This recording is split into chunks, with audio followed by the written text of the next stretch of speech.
Hey, this is Adam Ballinger, and I thought I would post a little live snippet. A couple of these topics are things we've been talking about in some of the regular yoga classes or some of the more movement trainings. And if you didn't catch the title, I'm Adam Ballinger from Yoga, Mindfulness, and Functional Movement. We're trying to weave a lot of these different elements in together. Today we're going to do a little bit of an exercise, and I like this combination. I'm going to take a little bit from our DNS work, and this would be early childhood development and how the nervous system is starting to engage. And one of the things I'm going to try to do here is I'm going to build into my squat. So this part of the developmental process, if you see a child, and this is going to be earlier in their development, this is going to be maybe all the way into it depends, 3 to 5 months in there that we're going to see it. Usually it's going to be right about in the middle there.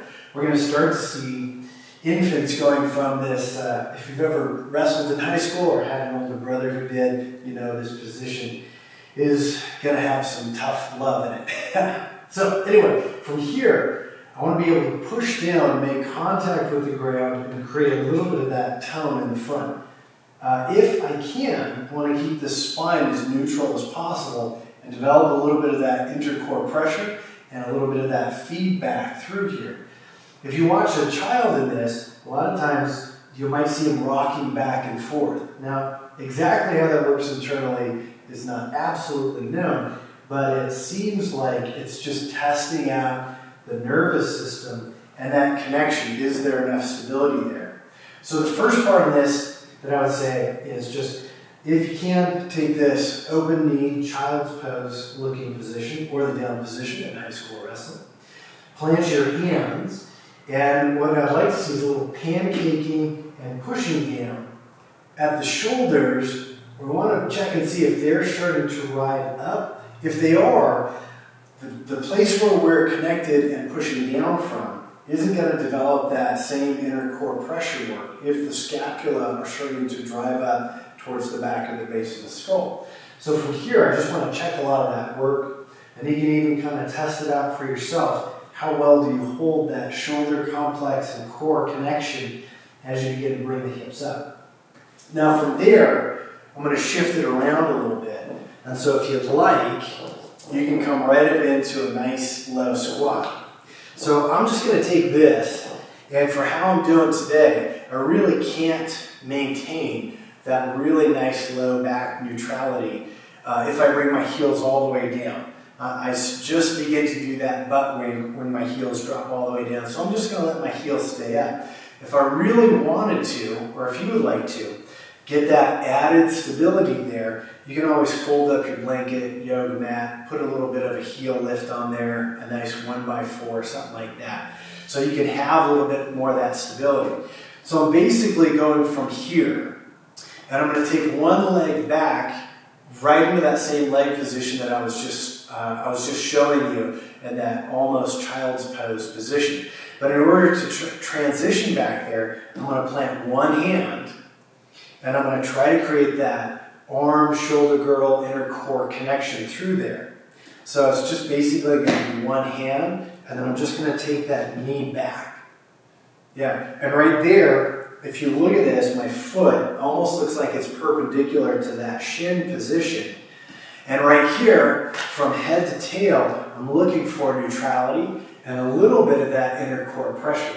Now, if you watch an infant when they're moving, you can actually watch part of their ribs and core as they start to pick up a little bit of this integration from the upper part of the trunk to the lower part, or the upper part of the torso down into the trunk from opposite arm to leg. It's pretty fascinating when you see that.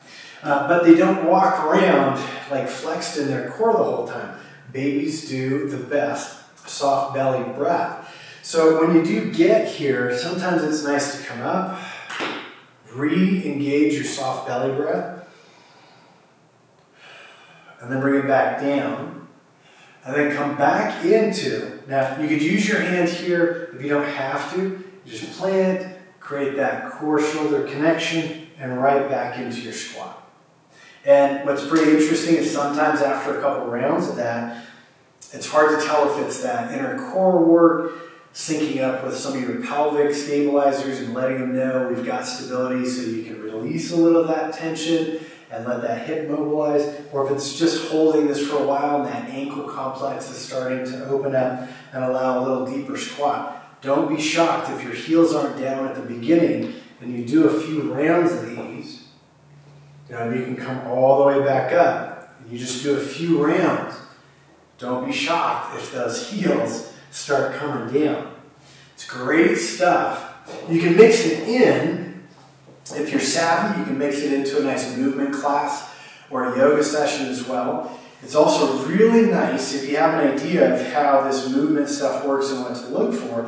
If you're doing it one-on-one with a client, or even set your camera up and videotape yourself. And what you might see is very often too much butt wink or caping over, and the upper part of the thorax and cervical spine seem to just be rounding into that over-kyphosis, and the scapula start driving up there as well. You can start to use this movement. It's not one of your basic movements out of the functional movement systems, but you can see a lot of imbalances and a lot of little contributors to movement dysfunction, and then target some of your mobility or your stability work in there to bring something into balance there. Now, if you're just going to get ready to do some like kettlebell swings, or you're going to get into your weight work, great stuff to connect that arm, shoulder, core, hip coordination in there. Just get it all in the sync and start getting some of that inner core pressure.